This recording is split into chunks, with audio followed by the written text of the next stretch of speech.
Hello everyone, welcome to the session target primary TET 2020, যেখানে primary TET এবং central টেটের total ম্যাথসের syllabus cover করানো হবে within 60 days. আগের ক্লাসে আমরা আলোচনা করেছি ট্রেন থেকে বেসিক কনসেপ্ট এবং কিছু গুরুত্বপূর্ণ ট্রিক্স নিয়ে। আজকে আলোচনা করব রিলেটিভ ভেলোসিটি স্পিড সংক্রান্ত যে সমস্ত প্রবলেমগুলো ট্রেন থেকে এসে থাকে, অত্যন্ত গুরুত্বপূর্ণ এই প্রবলেমগুলি নিয়ে আজকে আমরা আলোচনা করব। তাহলে শুরু করছি আজকের সেশন।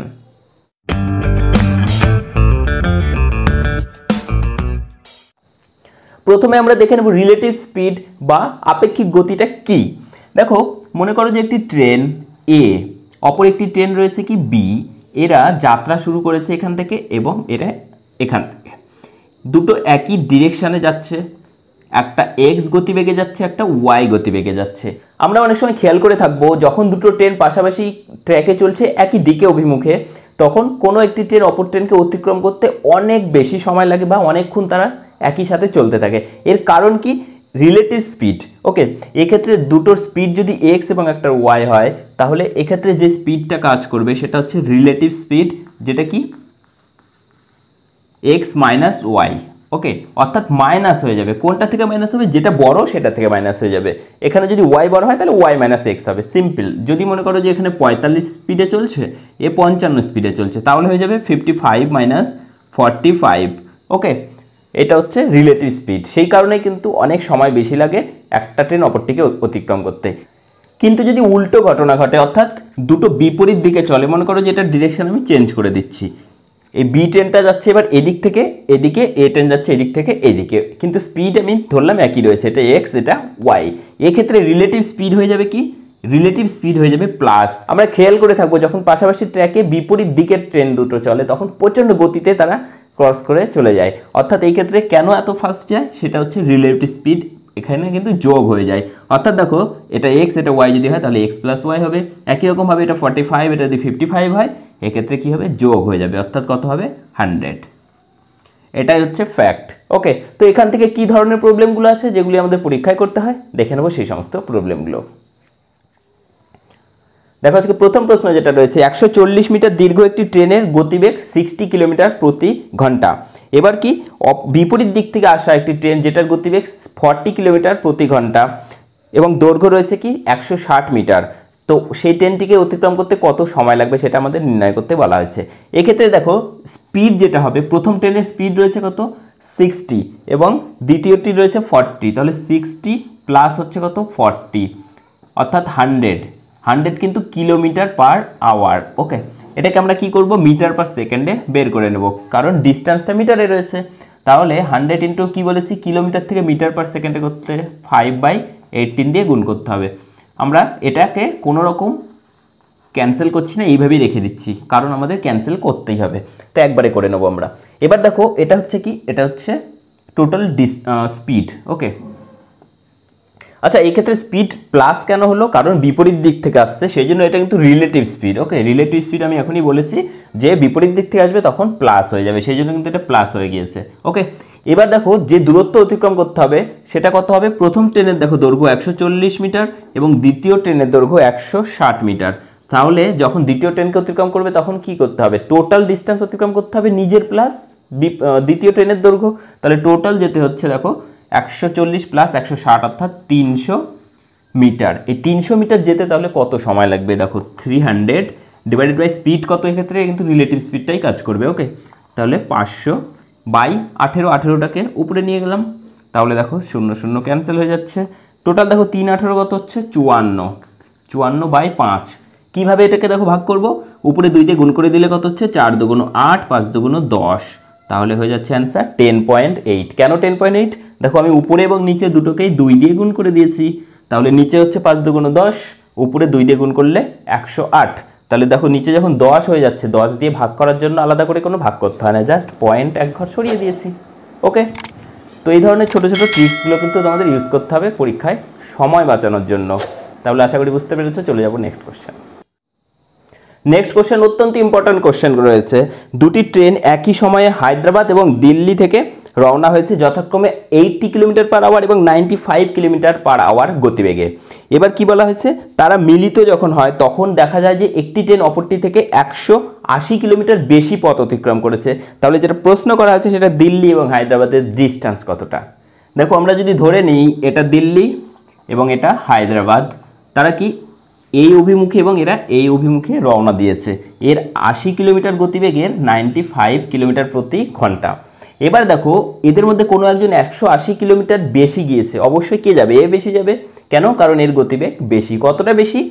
80 আর এর 95, অর্থাৎ 15 কিলোমিটার বেশি। এই 15 কিলোমিটার যে বেশি বেগ, এটাই হেল্প করেছিল তাকে 180 কিলোমিটার কভার করতে। তাহলে 180 কিলোমিটার কভার করতে কত সময় লেগেছিল তার? দেখো 15 দিয়ে ভাগ করে দিচ্ছি আমরা, 12 ঘন্টা। এই যে 12 ঘন্টা, এটাই টোটাল কিন্তু টাইম যে সময় তারা চলেছিল এবং এসে তারা মিলিত হয়েছিল এখানে। তাহলে টোটাল যাত্রাপথের সময় হচ্ছে 12 ঘন্টা। তাহলে 12 ঘন্টায় তারা যতটা পথ গিয়েছে সেটাই টোটাল ডিস্টেন্স। ওকে, তাহলে 12 ঘন্টায় তারা কতটা যাবে? 12 ইন্টু স্পিড কতটা হবে? দেখো এর 80 এর 95, যেহেতু বিপরীত দিকে চলছে তারা, তাহলে কি হবে? রিলেটিভ স্পিড যোগ হয়ে যাবে, অর্থাৎ 80 প্লাস কত হবে? 95, অর্থাৎ দেখো 12 ইন্টু 175। দেখো 12 দিয়ে যদি গুণ করি, 5 12 60 0, 7 12 84, 0 9 আর হাতে থাকছে 9, 12 আর 9 হচ্ছে 21, অর্থাৎ 2100 কিলোমিটার কিন্তু হয়ে যাবে আমাদের অ্যান্সার। ওকে, দেখো এটা রিলেটিভ স্পিড এবং আমরা এখানে গুণ করছি টোটাল টাইম 12 দিয়ে এবং অ্যান্সার পাচ্ছি আমরা কি? 2100 কিলোমিটার। ওকে, দেখে নেবো নেক্সট কোশ্চেন। নেক্সট কোশ্চেন দেখো রয়েছে, দুটি ট্রেন জয়পুর থেকে দিল্লির উদ্দেশ্যে সকাল 8:30টায় এবং 9টায় রওনা হয়েছে। তাদের গতিবেগ দেওয়া রয়েছে 60 কিলোমিটার এবং অপরটি রয়েছে 75 কিলোমিটার পার আওয়ার। এবার কি বলা রয়েছে? জয়পুর থেকে কত দূরে তারা মিলিত হবে। দেখো তারা জয়পুর থেকে একটা ট্রেন ছেড়েছে সকাল 8:30টায় এবং অপরটি ছেড়েছে 9টায়। ওকে, তারা যাবে কোথায়? দিল্লিতে। এবার এখান থেকে যখন যাচ্ছে, দেখো এই ট্রেনটা আগে ছেড়েছে, এর গতিবেগ কত? এর গতিবেগ হচ্ছে 60 কিলোমিটার প্রতি ঘন্টা এবং এর গতিবেগ কত? 75 কিলোমিটার প্রতি ঘন্টা। তাহলে এই যে বাড়তি 30 মিনিট পেয়েছে, কারণ প্রথমে 30 মিনিট আগে ছেড়েছে, তাহলে এই 30 মিনিটে কতটা যাবে? দেখো 1 ঘন্টায় যায় 60 কিলোমিটার, তাহলে 30 মিনিটে কতটা যাবে? জাস্ট 30 কিলোমিটার যাবে। এবার এই রওনা দিতে শুরু করলো 9টার সময়। এবার প্রশ্ন কি করা হয়েছে? এটা কখন গিয়ে মিলিত হবে একসাথে। ওকে, অর্থাৎ দেখো এ যখন ছাড়ছে ট্রেনটি, তার আগে অলরেডি 30 কিলোমিটার চলে গিয়েছে। তাহলে একে প্রথমে এই 30 কিলোমিটার কভার করতে হবে, তারপরে তো মিলিত হবে। তো এই 30 কিলোমিটার কভার করার জন্য এর যে রিলেটিভ স্পিড সেটা কাজে লাগবে, কারণ এ 15 কিলোমিটার বাড়তি গতিবেগে চলছে। কেন? 60 এ 75 গতিবেগে চলছে।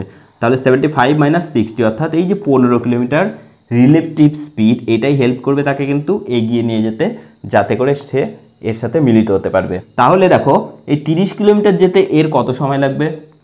এটা হচ্ছে relative speed 15 kilometre per hour. 1 ঘন্টায় যাচ্ছে 15 কিলোমিটার, তাহলে 30 কিলোমিটার যেতে কত সময় লাগবে? 2 ঘন্টা সময় লাগবে। এটা তো মুখে মুখে হয়ে যাচ্ছে। 2 ঘন্টা সময় লাগবে এর সাথে মিলিত হওয়ার জন্য। তাহলে 2 ঘন্টা সময়ে এ কতটা পথ যাবে? দেখো 2 ঘন্টা সময় কতটা যাবে? 1 ঘন্টায় যায় 75 কিলোমিটার, তাহলে 75 ইন্টু 2, অর্থাৎ 150 কিলোমিটার কিন্তু একে যেতে হবে। ওকে, 150 কিলোমিটার যাওয়ার পরে তারা মিলিত হতে পারবে। ওকে, নেক্সট কোশ্চেন রয়েছে, দেখো 150 মিটার দীর্ঘ একটি ট্রেন 15 সেকেন্ডে একটি ল্যাম্প পোস্টকে অতিক্রম করে এবং বিপরীত দিক থেকে গতিশীল অপর একটি ট্রেনকে 12 সেকেন্ডে অতিক্রম করে। তাহলে বলা হয়েছে দ্বিতীয় ট্রেনের গতিবেগ কত, সেটা কিলোমিটার পার আওয়ারে বের করতে বলা হয়েছে। দেখো প্রথম ট্রেনটির দৈর্ঘ্য দেওয়া রয়েছে 150 মিটার। তাহলে আমরা স্পিড যদি বের করতে চাই প্রথম ট্রেনের, সেটা কি হবে? Distance by time. ডিস্টেন্স কতটা যাবে? এক্ষেত্রে 150 মিটার যাবে। যখন একটা ল্যাম্প পোস্টকে অতিক্রম করবে তখন সে নিজের দৈর্ঘ্য যায়, তাহলে 150 মিটার যাবে কত সময়ে? 15 সেকেন্ডে। তাহলে হচ্ছে কত? 10 মিটার পার সেকেন্ড। ওকে, 10 মিটার পার সেকেন্ড হচ্ছে গতিবেগ প্রথম ট্রেনের।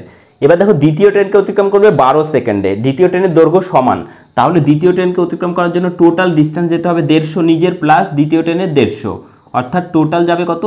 300 মিটার। ওকে, এই 300 মিটার যাচ্ছে কত? 12 সেকেন্ডে। তাহলে এখান থেকে স্পিড বেরোচ্ছে কত? 12 2 24, 5 12 60, অর্থাৎ 25 মিটার পার সেকেন্ড। এটা কিন্তু রিলেটিভ স্পিড। ওকে, এটা রিলেটিভ স্পিড, কারণ দুটো ট্রেন বিপরীত দিকে চলছে, তাহলে এটা হচ্ছে রিলেটিভ স্পিড। আচ্ছা, রিলেটিভ স্পিড যদি 25 মিটার পার সেকেন্ড হয় এবং একটা ট্রেনের যদি প্রথমটার যদি 10 মিটার পার সেকেন্ড হয়, তাহলে দ্বিতীয় ট্রেনের অবশ্যই কত হবে? 25 মাইনাস 10, অর্থাৎ 15 মিটার পার সেকেন্ড হয়ে যাবে কিন্তু দ্বিতীয় ট্রেনের গতিবেগ। ওকে, আশা করি বুঝতে পেরেছ। দেখে নেব নেক্সট প্রশ্ন। দেখো নেক্সট কোশ্চেন যেটা রয়েছে, একটি ট্রেন এ স্থান থেকে সকাল 7টায় 50 কিলোমিটার প্রতি ঘন্টায় বি স্থানের দিকে রওনা হয়। অপর ট্রেন বি থেকে 60 কিলোমিটার পার বেগে এর দিকে রওনা হচ্ছে। তারা সি বিন্দুতে সকাল 10টায় যদি মিলিত হয় তাহলে এসি এবং বিসি এর অনুপাত নির্ণয় করতে বলা হয়েছে। দেখো আমি ধরে নিচ্ছি যে এটা এ পয়েন্ট, এটা বি পয়েন্ট। ওকে, এখান থেকে সকাল 7টায় রওনা হয়েছে এবং এ সকাল 8টায় রওনা হয়েছে, অর্থাৎ এই যে বাড়তি 1 ঘন্টা, এই 1 ঘন্টায় এ কতটা যাবে? এর গতিবেগ 50 কিলোমিটার পার আওয়ার, তাহলে এ 50 কিলোমিটার অলরেডি এগিয়ে গেল। এরপরে তারা মিলিত হবে কখন? সকাল 10টায়।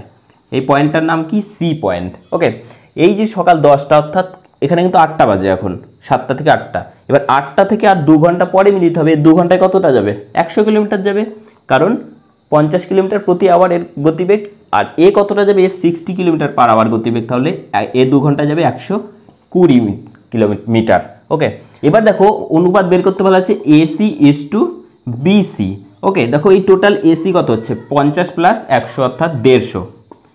এখান থেকে বিসি অর্থাৎ 120। দেখো 0 0 ক্যান্সেল হয়ে যাচ্ছে। আমরা যদি এখান থেকে 3 দিয়ে কেটে দিই তাহলে 3 5 15 আর 3 4 12, তাহলে আমাদের যেটা অ্যান্সার হচ্ছে সেটা হচ্ছে 5:4।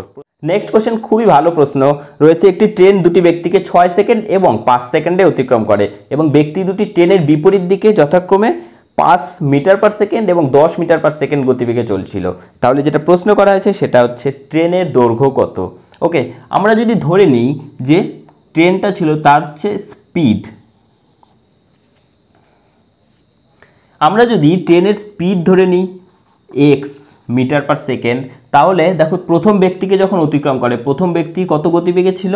প্রথম ব্যক্তি ছিল 5 মিটার পার সেকেন্ডে চলছিল, তাহলে বিপরীত দিকে চলছে, যেদিকে ট্রেন তার বিপরীত দিকে ব্যক্তিটা চলছে, তাহলে রিলেটিভ স্পিড হয়ে যাবে 5 প্লাস এক্স। ওকে, এবং দ্বিতীয় ব্যক্তির ক্ষেত্রে 10 প্লাস এক্স হবে, কারণ 10 মিটার পার সেকেন্ড গতিবেগে চলছিল। এবার দেখো প্রথম ব্যক্তিকে 6 সেকেন্ডে যদি অতিক্রম করে তাহলে 6 সেকেন্ডে কতটা যাচ্ছে এটা, এবং দ্বিতীয় ব্যক্তিকে 5 সেকেন্ডে অতিক্রম করে, তার 5 সেকেন্ডে যাচ্ছে এটা। স্পিড ইন্টু টাইম, এটা হচ্ছে ডিস্টেন্স, এটাও ডিস্টেন্স। তাহলে এই ডিস্টেন্সটা কি হচ্ছে? অ্যাকচুয়ালি এই ডিস্টেন্সটা হচ্ছে ট্রেনের নিজের দৈর্ঘ্য, কারণ একটা ব্যক্তিকে যখন ক্রস করে সেটা ট্রেন নিজের দৈর্ঘ্যটাকে ক্রস করে, তাহলে এটাও নিজের দৈর্ঘ্য, এটাও নিজের দৈর্ঘ্য, বোথ আর ইকুয়াল। তাহলে এখান থেকে দেখো আমরা এক্স এর মানটা বের করে নেবো। দেখো 5 6 30 প্লাস 6x, এখানে হচ্ছে কত? 50 প্লাস 5x, তাহলে এটাকে এদিকে নিয়ে আসছি, তাহলে x সমান হচ্ছে কত? 20। ওকে, এটা হয়ে গেল কার স্পিড? ট্রেনের স্পিড। এবার আমরা ট্রেনের দৈর্ঘ্য নির্ণয় করতে চাইছি, তাহলে ট্রেনের দৈর্ঘ্য নির্ণয় করতে চাইলে এটা তো ট্রেনের দৈর্ঘ্য, এটাও ট্রেনের দৈর্ঘ্য, যে কোনো একটাই x এর ভ্যালু পুট করে দিতে হবে। তাহলে দেখো এখানে যদি পুট করে দিই তাহলে 20 প্লাস 5 অর্থাৎ 25 ইন্টু 6 অর্থাৎ 150 মিটার। ওকে, 150 মিটার হচ্ছে ট্রেনের নিজের দৈর্ঘ্য।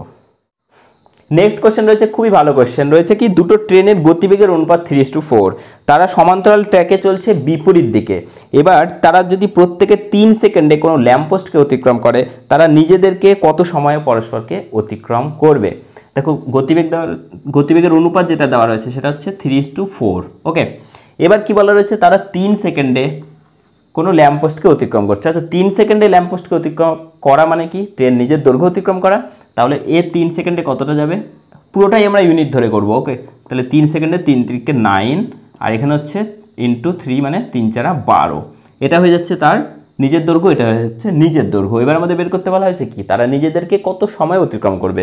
ওকে, তাহলে এটা কি? লেন্থ, এটা লেন্থ। তাহলে টোটাল যেটা নিজেদেরকে অতিক্রম করতে হলে নিজের দৈর্ঘ্য অতিক্রম করতে হবে সাথে দ্বিতীয় ট্রেনের, তাহলে 9 প্লাস 12 অর্থাৎ 21 মিটার পথ যেতে হবে। ওকে, 21 মিটার পথ যেতে হবে, এবং এই ক্ষেত্রে রিলেটিভ স্পিড হবে, যেহেতু তারা বিপরীত দিকে চলছে, রিলেটিভ স্পিড কত হবে? এর হচ্ছে স্পিড ছিল 3, এর ছিল 4, তাহলে 3 প্লাস 4 অর্থাৎ 7, তাহলে বাই 7 অর্থাৎ কত? 3 সেকেন্ড। ওকে, 3 সেকেন্ডে অতিক্রম করবে তারা পরস্পরকে। প্রশ্নটা অত্যন্ত জটিল মনে হতে পারে, বাট দেখো সলিউশনটা কিন্তু ভেরি ইজি। আজকে সেশন এই পর্যন্ত। আশা করি ভিডিওটি তোমাদের ভালো লেগেছে। যদি ভালো লেগে থাকে অবশ্যই লাইক করবে, শেয়ার করবে, কমেন্ট করে জানাবে ভিডিওটি কেমন লেগেছে। তাহলে দেখা হবে নেক্সট ভিডিওতে আরও গুরুত্বপূর্ণ ট্রিক্সের সাথে। ততক্ষণের জন্য বাই বাই, টেক কেয়ার।